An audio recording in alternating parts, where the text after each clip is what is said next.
The world is complex. The world of humanity is complex.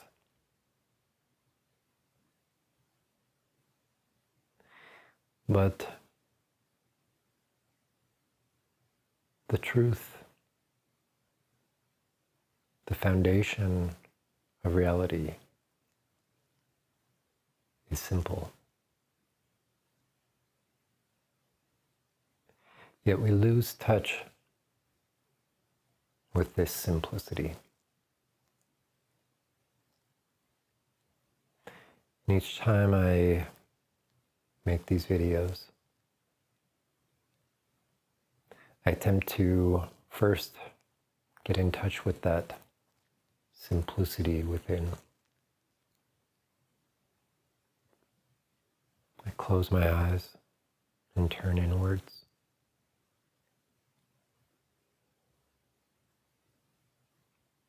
Feeling my body and my breath.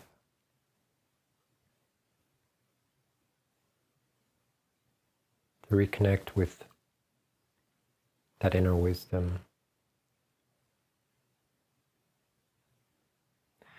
I don't want to just regurgitate the noise, the thoughts of the world. I want to get in touch with my experience, my personal truth. What is real to me?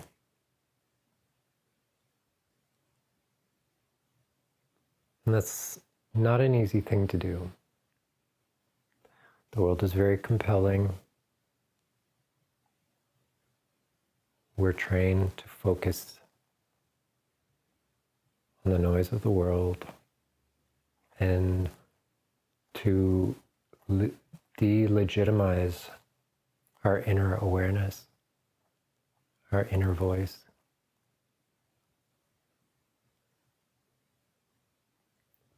But I think this is more important than ever. The world is getting even more compelling, more distracting, more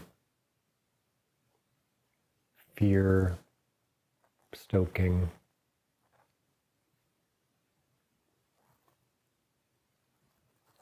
And that activates basic survival functions. Keeps us in a state where we're avoidant, we're trying to get away from things. And that ends up being that we can be herded.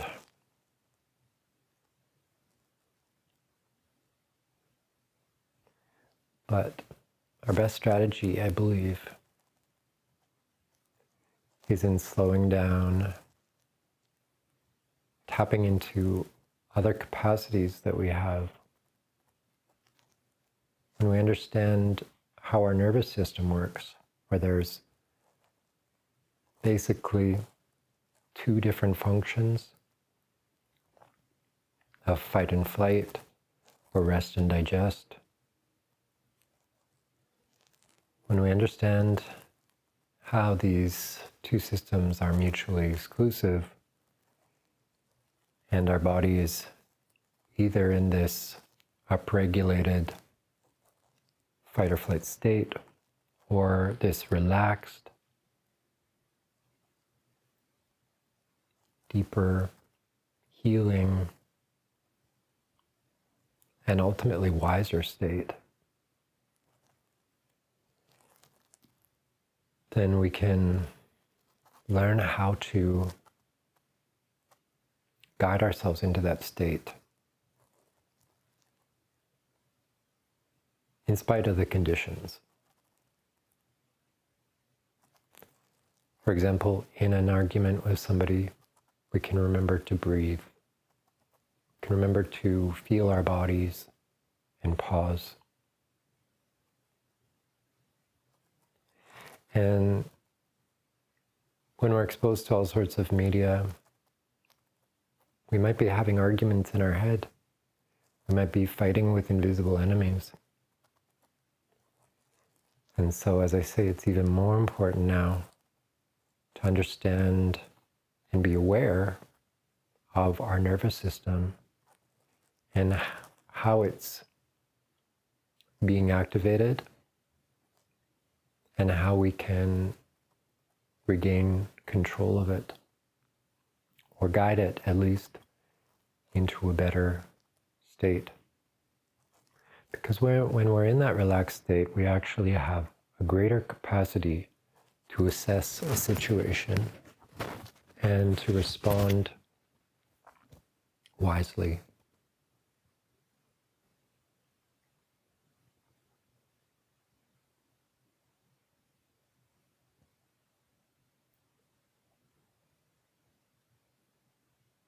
There's also a collective effect in that we can help or hinder each other in this.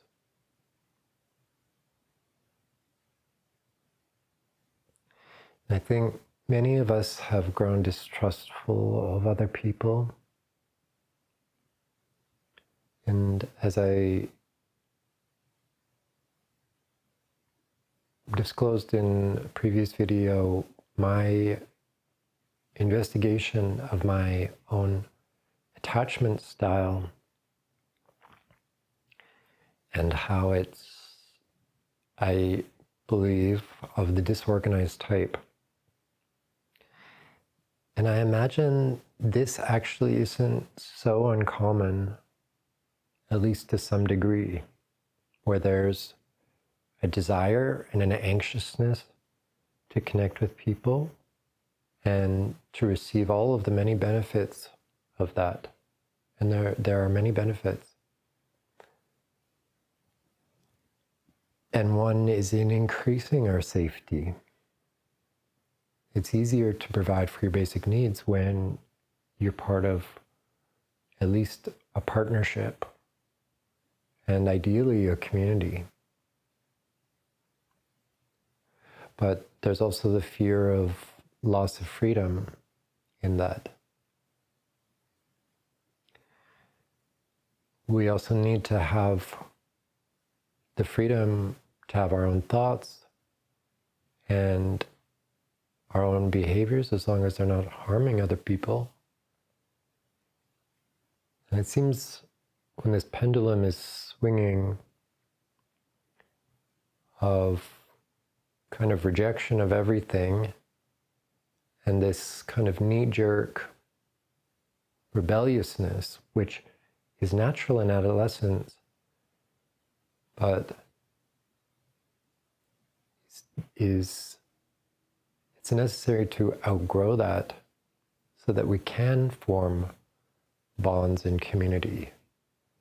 So there's a kind of collective morality that people, for the most part, comply with.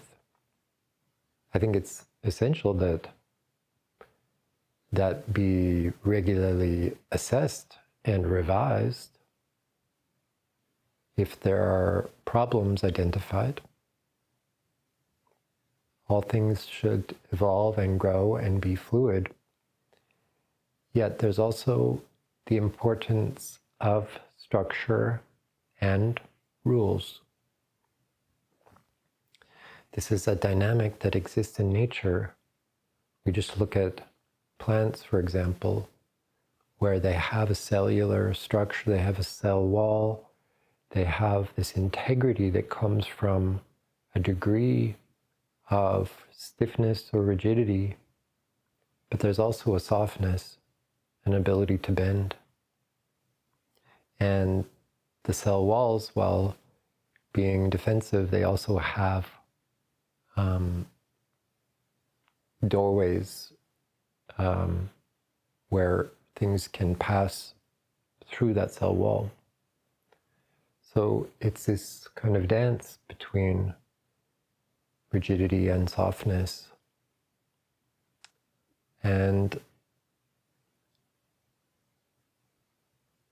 I think that we really need to sort this out, because unfortunately what we're seeing now is this kind of problem reaction solution where there is this disorder in society, there's this chaos and confusion, inefficiency, fragmentation, corruption, crime, and then this solution offered of a control grid.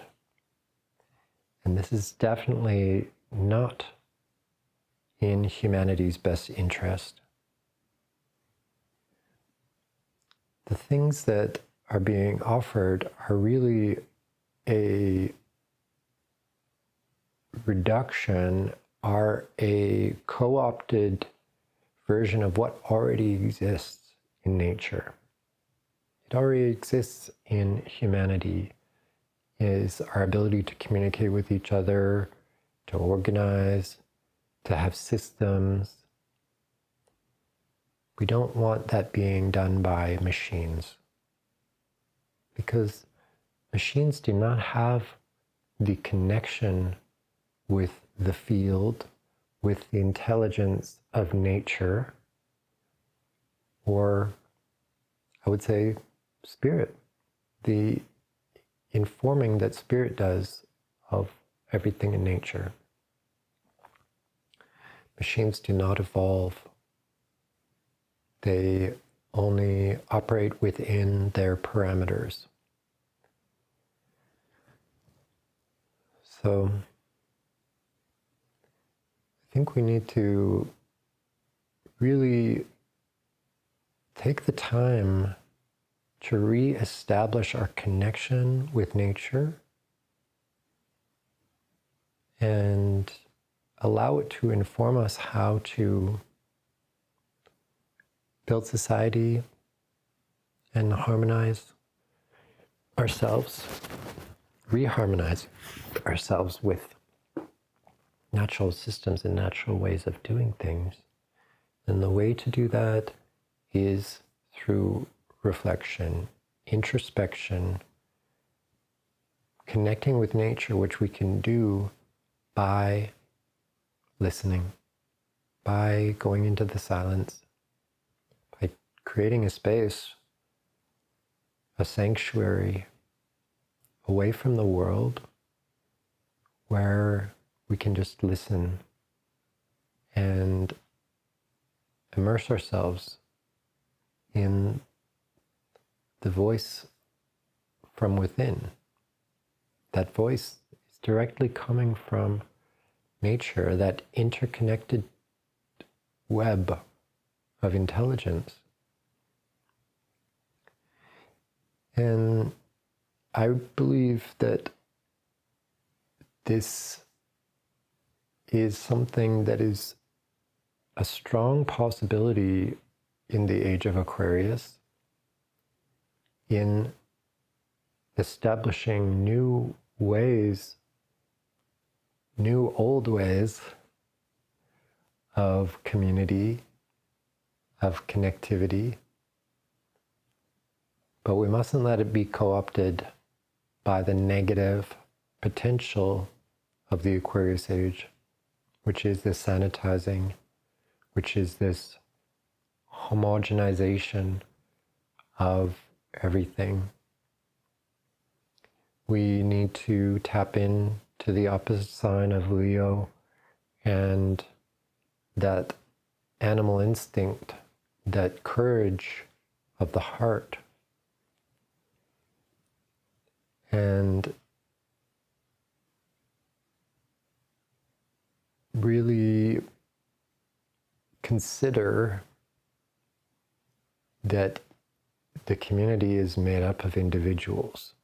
We must not lose this sense of individuality and its interplay with community. It doesn't make sense for everybody to be the same.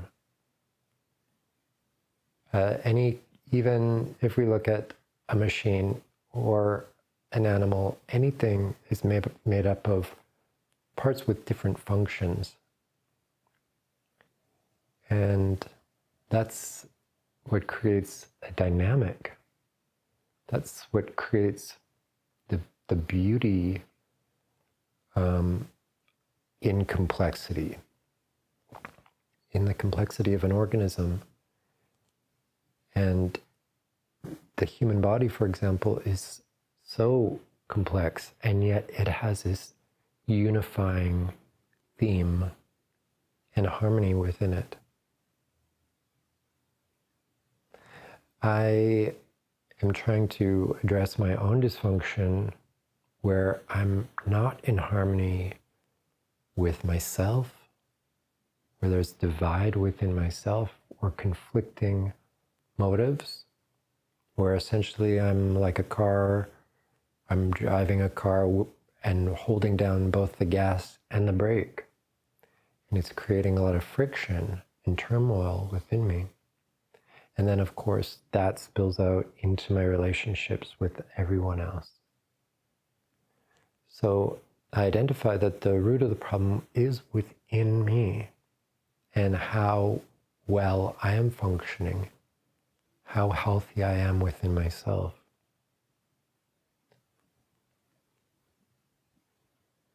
So I know that I need to be strong and healthy to offer something valuable to the world. And as I offer something of value to the world, there will be a return of value to me, an inclusion in a web work, in a system that can also support and nourish me. And we need to develop skills, because if we didn't grow up in a culture that had some unifying features, something that brings us together, which I feel is the case currently. There's so much dividing us. And for the most part, we've lost things like religion that have been unifying in the past. I think it's perfectly fine that we evolve beyond religion, because it's very limiting in a number of ways.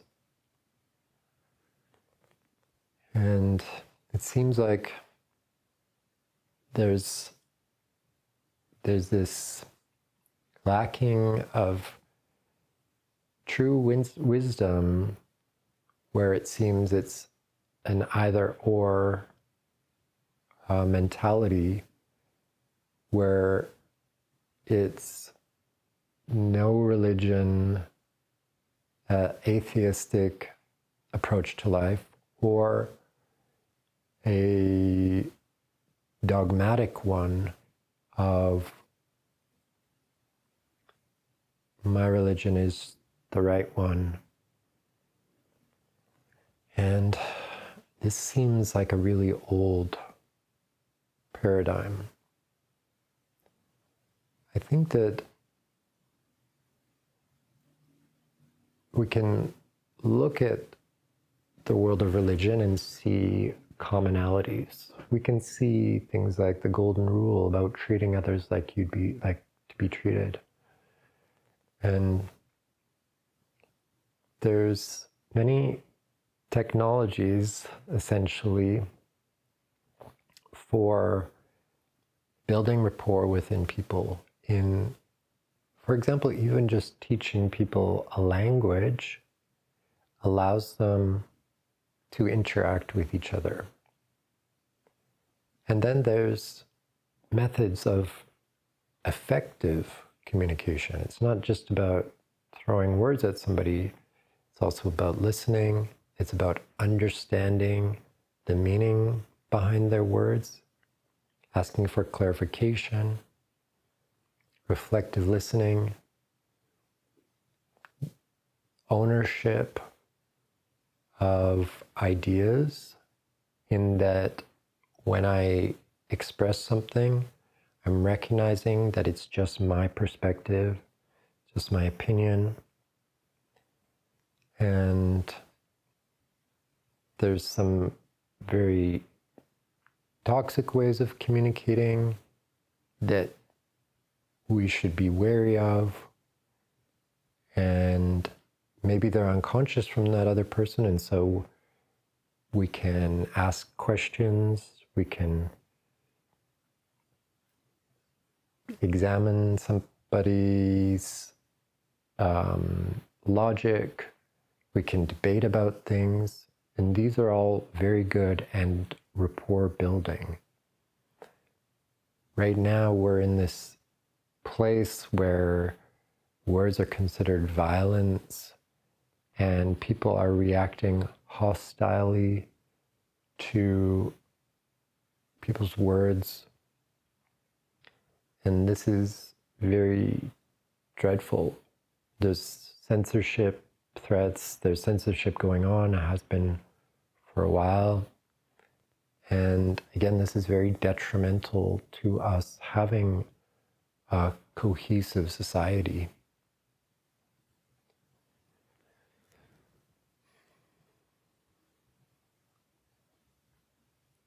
I think we can all learn from each other, and we should always be encouraging this. With an educated and conscientious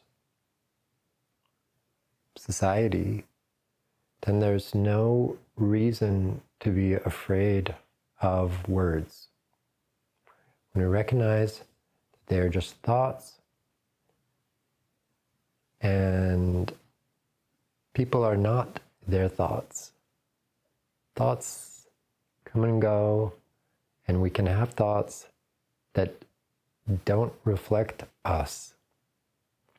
They may just be something that we had a gap in our knowledge, we heard somebody say something, and we're repeating it.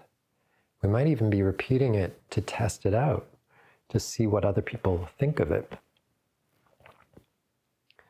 And also sometimes it takes a lot of words to make something clear or to express something.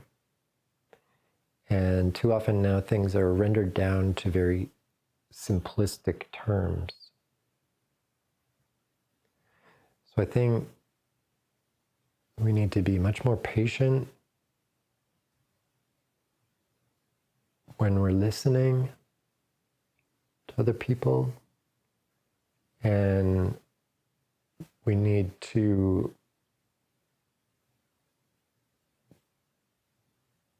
ask more questions than arguments.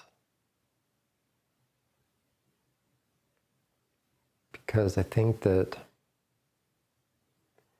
as we inquire, as we listen to people and give them the chance to explain their logic, then we are more likely to get to a place of commonality. And there's a greater chance that we will put more emphasis on the current situation as opposed to reacting to past experiences and past traumas, past wrongdoings, that we have a tendency to unconsciously react to and overlay on the current situation. So we really need to get better at just pausing and holding a neutral assessment of things. and allowing a person to follow their own journey of explaining things. If we listen to them for a while, we might find that they actually come around. They might explain their journey, whether they might even go on a journey in our presence if we hold that space for them to explain themselves, to work through their ideas. And I think that even that's what I'm doing here, where I have this invisible audience, and I'm attempting to just be present with the thoughts that are emergent. There's no scripting. It's just me formulating my thoughts and sharing them. And personally, I think this is an interesting process where I'm doing what is a vulnerable thing because it's not contrived, it's not scripted, it's not planned, and I'm sharing it in a public way where it very easily could be misunderstood or misinterpreted, misconstrued, and I don't even know who might be listening. So there is a potential danger there, but I think that, again, this is the tapping into the courage that we need to have. We need to have the courage to speak our minds, to speak out, to be honest. And this is really how we will heal our societies and communities and the world, by sharing our vulnerable truth. I think this activates other people's compassion and empathy. And I think also that fundamentally we're all creative and loving beings, but there's a lot of gunk in the pipes. If we don't feel like we're getting our needs met, if we don't feel safe, we feel traumatized, then that is what needs to come out first. And so that creative impulse is blocked if our expression of our painful truth is blocked, or our vulnerable truth, or our fearful truth. Those things are preeminent. They're of top priority. We need to have those at least partly resolved, or that at least there's some movement to have that creative energy flowing. And I've experienced this myself, and sometimes it's out of desperation and out of crisis. When the pain is so extreme, there's this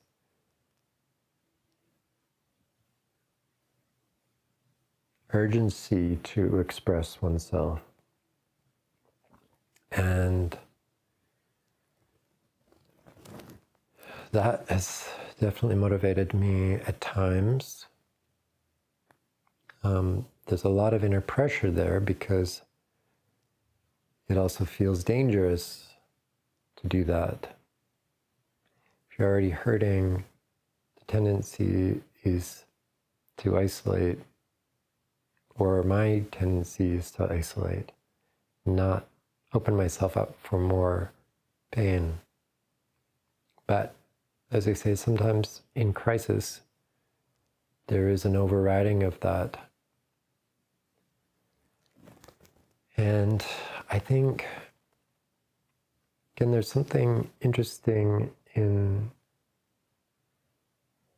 maybe this idea that we have about the tortured artist.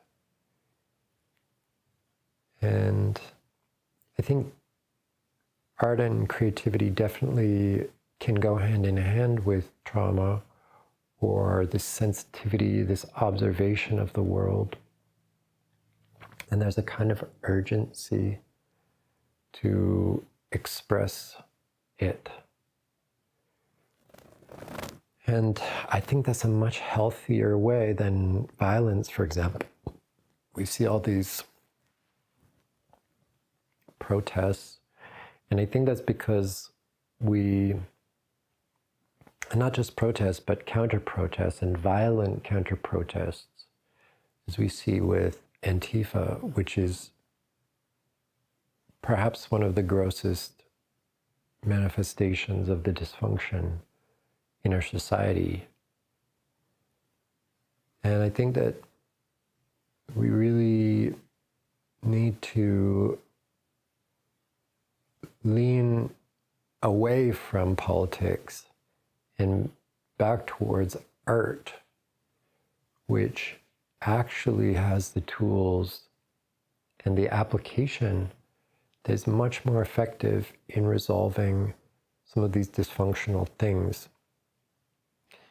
Sadly, art has been very commercialized, and it's more about products than the inspiration behind them. But I think that we need to encourage artists. We need to also create a culture where we're valuing artists beyond just their commercial value, and more along the lines of that they are actually serving a mystical and spiritual need, reflecting back to humanity, our collective unconscious. And that's truly the highest role of an artist. And they're also reflecting each and every one of us, our creative abilities. And the root of that is this sense that we have this power to create in the world and in our lives. We have a kind of godlike power to shape things, to create things, to give them a sort of life independent of our own. And that's how art can affect the world. We might write a book, we might create something that inspires people in ways that we didn't even anticipate. And so art becomes this thing that other people can have a vicarious experience through, can have an affirmation of something, a recognition of something that helps them move through, work through their emotional blocks and traumas and their feelings of powerlessness or having no voice.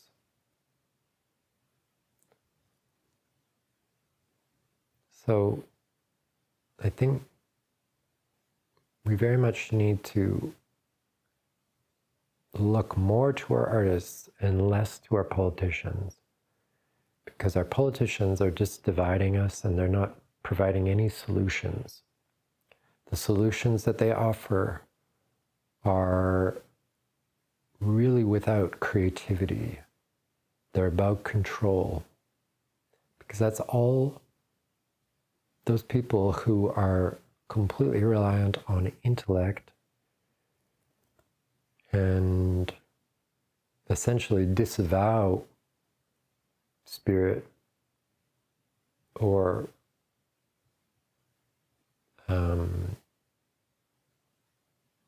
spirituality, religion, mystical states, all those things, that's not part of their equation. It's purely an empirical, materialistic, analytical approach to life and humanity. And that is very, very flawed. We need to recognize how flawed that is. It's very mechanistic. And that is not how nature and humanity are designed. We are a blending of what we know about the brain, where there's this left and right side of the brain that take very different approaches to information and experience. And it needs to be a balancing of these two perspectives. One of being blending and intuiting and feeling, and the other of being separate and analytical and compartmentalizing. We do best when we're blending these two things together in a harmonious way. Just as an artist does, they are also being analytical when they're deciding what colors, what lines to draw. There's a discernment process in art. But it's also blended with this intuition and emotional, sensual, empathic experience of the world. So artists are bridging worlds. And this is probably their most valuable skill, is where they can bridge these two worlds. And politicians and lawmakers and bureaucrats and academics don't do this. I suppose there are some academics that might do it to some degree, but with this emphasis on scientism, where science is used to validate everything, and if it's not validated by some scientific experiment or some statistics, then it has no legitimacy. This is where academia has gone very wrong, in my opinion. And then we also have the extreme liberalism that has lost all sense of reality and empirical, analytical assessment. And that's just as imbalanced. And so we need to find our way back to center, to balance, at least an approximation of it, and avoiding being extreme.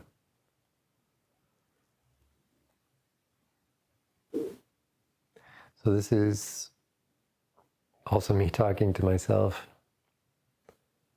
about being more moderate and having things, practices especially, things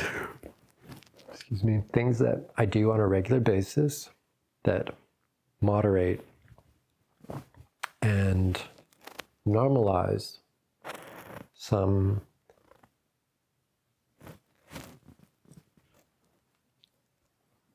potentially abnormal reactive traits. So when I think about my disorganized attachment style, it is a reaction to trauma. It is not an intelligent approach. It's dysfunctional. And so it's in my best interest to self-reflect on that and to analyze it and see if there's a better way of doing things. And my experience and my essentially wisdom is that I don't actually have to fix things as much as I think I do. That actually just observing things allows an underlying harmony to balance things out. So stopping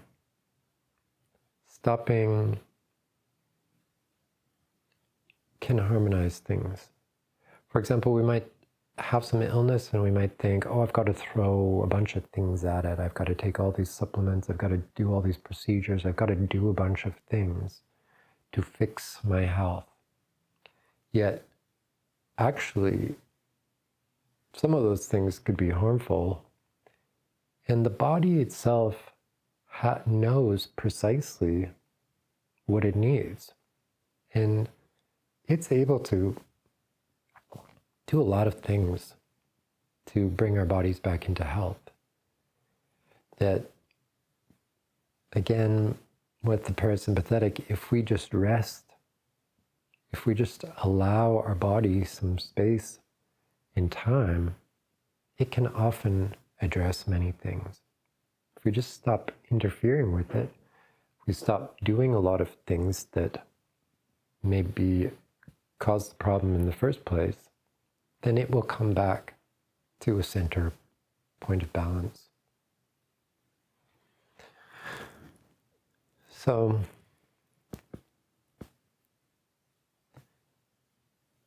I feel like I need to regularly remind myself to stop panicking. I think that was a line in that movie, I forget. There's a book too. I'm forgetting the name of it right now, but essentially the message was don't panic. And yeah, I think that's what sheep do. That's what, when you're in this fearful state, you don't make good decisions. And our body does not function well when it's in a prolonged period of fear and anxiety. It's meant to just be short response. If something fearful happens, then we go into this fight or flight state for a very short period, and resources are rallied to fight off something or run away. But then we're supposed to come back into that relaxed state. And being self-aware, we can be more conscious about that. We can recognize when we're in this anxious state, and we can take steps to de-escalate it and come back to the parasympathetic rest and digest state. There's a whole bunch of things. Meditation being one, focusing on our breath, lying on the floor, tapping our body, doing exercise, getting sleep, going to a sauna, lots of things.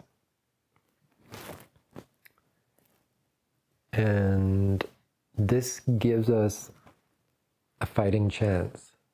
Then when we do need to fight, then when we do need to run, we actually have resources to do so. And inevitably those times are going to come up, even if we want to apply our forces in other ways, not fighting or running, but working, building, having energy to do the creative stuff we want to do. So it's really in our best interest to learn how to regulate our nervous system and come back to that restful listening state. And what I recognize too is that I can be quite dysregulated in that, and trying to avoid the world. And again, this is the disorganized attachment, isolating with the hopes of finding that restful place, and yet my mind is still churning and spinning, and even when I'm not doing anything, I'm feeling anxious.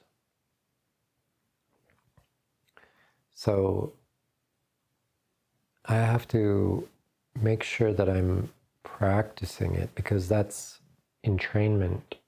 That's a building of a capacity. And again, it's multifaceted, because it can't just be one thing. There's multiple ways that we can do that effectively. So we should have an outlet for those bottled up emotions, because, as I say, even if you're alone by yourself, but you feel this unexpressed rage or loneliness or different things, then it's going to be very hard to feel peaceful. So I think we all need to find healthy outlets, because we're absorbing things from our world. We don't want to just be isolated, and it's almost impossible to be completely isolated. So more than ever, we're absorbing information and agitating stimuli from social media and people around us who are also affected by these things. So we really need to build healthy habits around rest and digest, and that allows our body to heal, to soothe itself, to come back to regulation and building our body for when we do need to be active and dynamic, and the energy going to our musculoskeletal system, which is what the sympathetic nervous system does. So yeah, some of the things that really help me, diet is so important. Exercise, even small amounts of exercise, such as dancing in my apartment or doing 20 push-ups every day. Actually, doing push-ups is amazingly beneficial. It really strengthens the spine and stimulates all those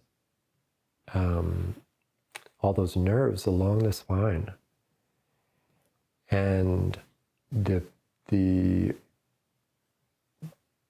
plexus, where the nerves are most dense in our spine, those are activated by something like push-ups or cat-cow kind of stretch, where we're flexing the spine. And that stimulates that parasympathetic nervous system. So there's some really good ways of using the body to activate that rest and digest. So it doesn't take much, actually. Short meditation, 20 minutes of meditation, and 20 minutes of exercise on a daily basis. And then also having some outlet. Me making these videos is a sort of outlet for me. Doing writing or something else, and it doesn't need to be long, but just doing it regularly, I think, is key. And I keep using this term of showing up because I think that's when we're showing up for ourselves and we're building this rapport with ourselves, this trust in ourselves. And that is really important because that's the basis for all of our other relationships. And I'm finding myself having to start from the foundation of building that rapport with myself, that self-care practices. And in doing so, recognizing the dysfunction, recognizing this inner disorganization and inner conflict around relating to other people and ultimately myself, feeling divided in myself about desires and intentions, what I want. I want closeness, but then I want freedom. I believe that it's possible to have both, but we need to be able to stay in rapport with other people so that we can communicate our needs to them. I think if it's truly a respectful relationship, then that other person is going to want to stay in rapport. They're going to want to know how we're feeling if we're wanting more closeness or we're wanting more space. And they're going to negotiate with us or work it out or do their best to meet our needs.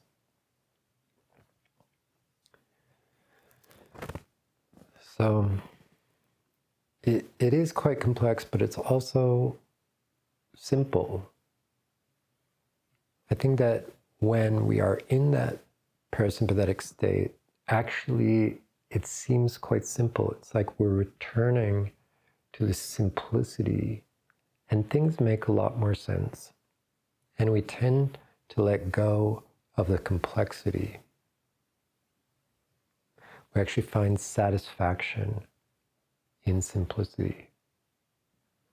I've noticed this myself, that when I'm in this mode of busyness and engagement with the world, I have a resistance to slowing down. I'm just in the zone. And I think many people get stuck in this place of hypervigilance and busyness. And it's almost like where you see somebody, they're surfing and then the wake is behind them, or skiing. You know, there's this wave behind and there's a fear of if I stop, that wave is going to crash on me. I've got to stay one step ahead of everything. But I think sometimes that wave needs to crash and we need to feel the things, we need to let those things kind of catch up with us to really move forward, right? We need to kind of feel the karma of our life. This actually brings us into the present, where we're feeling the pain from that conflict that we had yesterday or last week. We're sitting with these things, we're reflecting on them, instead of trying to avoid our own self, our own voice, our own feelings. And again, I think once we do that, we'll be able to do that more with other people, where we can bear witness to maybe the impacts that we've had on other people. You know, you might call this restorative justice, but I think really it's just fundamental to relationship, where we're holding that space for somebody, we're listening to them about their experience. We don't have to take it on. We're just recognizing. We're just seeing somebody and we're just holding that space for them to even work it out on their own. because often we don't need to be told. We actually can come to good conclusions and assessments on our own, but we value being heard. Even in what I'm doing here, I'm kind of tricking myself that I'm being heard, that I'm being witnessed, because maybe one or two people watch this, or maybe nobody watches it, but I have this awareness when I'm publishing it that somebody may watch it. And so there's this kind of, and I think this is, whether it's good or not, there's this validation in that. There's some isolation in just writing in a journal. But publishing a video on YouTube, there's a sense of validation, because there's an awareness that somebody else could see it and see our need for recognition. I think that's why YouTube is so popular, for one, because we can get this sense of recognition and validation that all of us are hungry for. We want that. We want to be seen and heard and express ourselves. It's not that enjoyable to just do that in an echo chamber. We need community, we need connection, we need other people. And we need to think about ourselves as having a relationship with our own self. And it's an ongoing thing that requires cultivation and rapport building. Rapport with our own self, so that we feel a congruency within that, and that ultimately we can trust our own self to make decisions without fear, with a trust in our own deep wisdom.